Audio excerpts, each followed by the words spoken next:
Assalamualaikum warahmatullahi wabarakatuh. Salam sejahtera.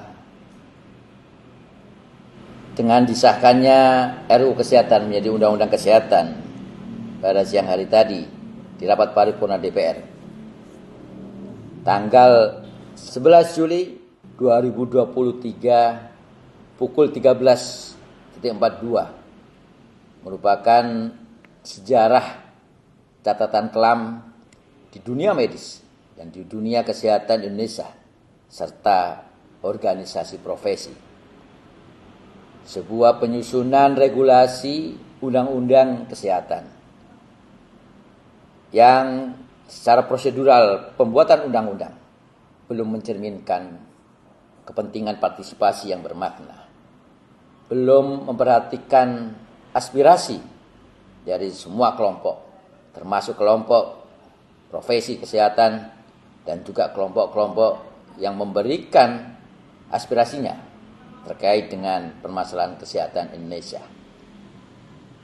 Transparansi yang tidak dilakukan.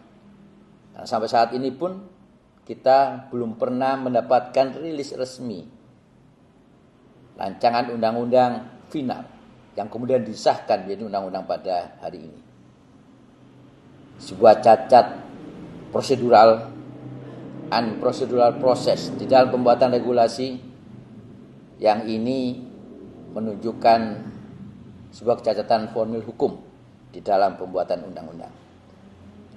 Kemudian yang kedua, produk politik undang-undang kesehatan yang sejak proses penyusunan, pembahasan, sampai pengesahannya tadi, yang unprocedural proses tadi sudah merusak nilai-nilai demokrasi dan konstitusi negara ini.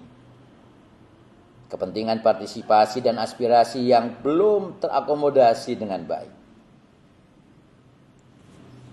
Kemudian sebuah rancangan undang-undang sampai dengan menjadi undang-undang dengan metode Omnibus Law yang mencabut 9 undang-undang lama yang cukup diselesaikan hanya dalam waktu hitungan 6 bulan.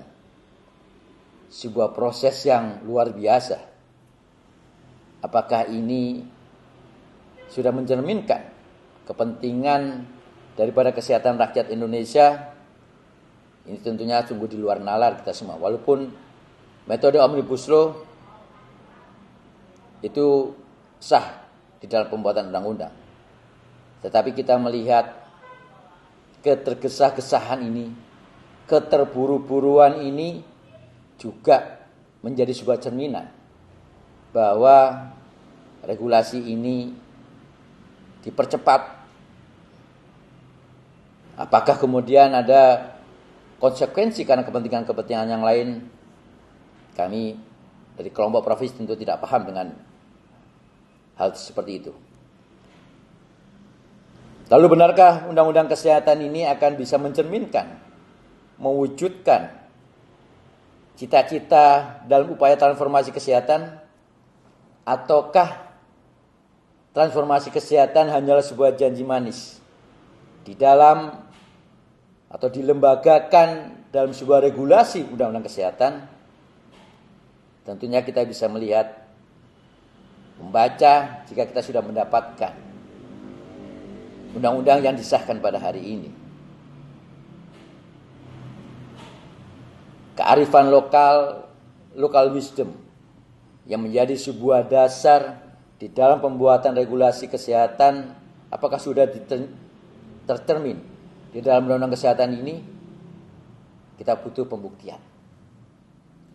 Kita butuh apakah memang konsep transformasi kesehatan, keberpihakan terhadap kesehatan rakyat Indonesia, keberpihakan terkait dengan kemandirian kesehatan, termasuk juga keberpihakan terkait dengan SDM, tenaga medis dan tenaga kesehatan dalam negeri.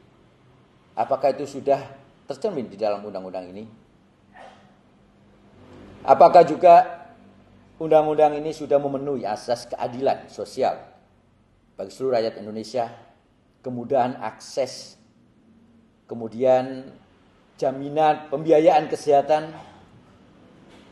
Hal ini tentunya masih menjadi tanda tanya bagi kita. Apalagi dengan hilangnya mandatory spending, komitmen negara, baik itu pusat maupun daerah, itu berarti masyarakat, rakyat secara kuantitas tidak mendapatkan kepastian hukum di dalam aspek pembiayaan kesehatan. Masyarakat akan dihadapkan dengan upaya membangun kesehatan yang akan dikedepankan dengan melalui sebuah proses sumber-sumber pendanaan di luar daripada APBN dan APBD.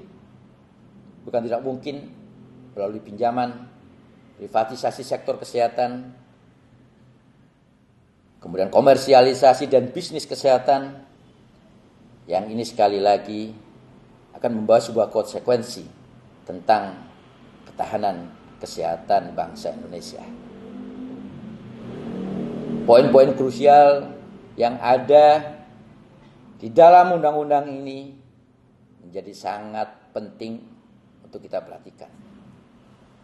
Maka atas dasar kajian yang sudah kami lakukan berkaitan dengan unprocedural process, substansi yang belum mencerminkan kepentingan kesehatan rakyat, maka kami dari Ikatan Dokter Indonesia bersama dengan 4 organisasi profesi akan menyiapkan upaya hukum sebagai bagian tugas kami sebagai masyarakat yang taat hukum untuk mengajukan judicial review melalui Mahkamah Konstitusi Republik Indonesia. Selain itu, kami juga akan terus menggalang kepada seluruh masyarakat agar semakin aware terkait dengan rancangan undang-undang kesehatan yang disahkan menjadi undang-undang kesehatan. Karena masih banyak substansi yang belum memenuhi kepentingan kesehatan rakyat Indonesia. Kami juga akan mengerahkan seluruh potensi yang ada di cabang, di wilayah untuk menjadi pengawas pelaksanaan undang-undang kesehatan ini supaya undang-undang kesehatan ini benar-benar bisa mencerminkan kepentingan kesehatan rakyat Indonesia. Kami akan selalu bersama rakyat. Kami akan mendukung upaya-upaya untuk perbaikan-perbaikan di sektor kesehatan, di kebutuhan yang dibutuhkan oleh masyarakat. Demikian, sekali lagi perjuangan kami adalah perjuangan untuk rakyat dan kami selalu ada bersama rakyat Indonesia. Assalamualaikum warahmatullahi wabarakatuh.